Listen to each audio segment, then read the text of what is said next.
Nais ko lang gumawa ng kaunting kabutihan.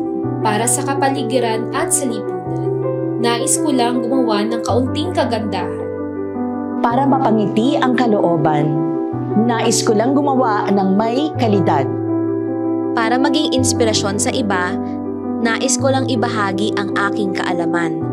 Para maibahagi rin nila sa iba, nais ko lang pagyamanin ang kalusugan.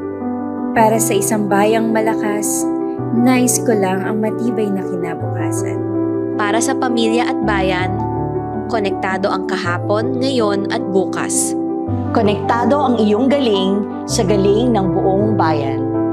Salamat sa iyong maaasahang bilis at lakas. Salamat sa iyo, ilaw ng tahanan.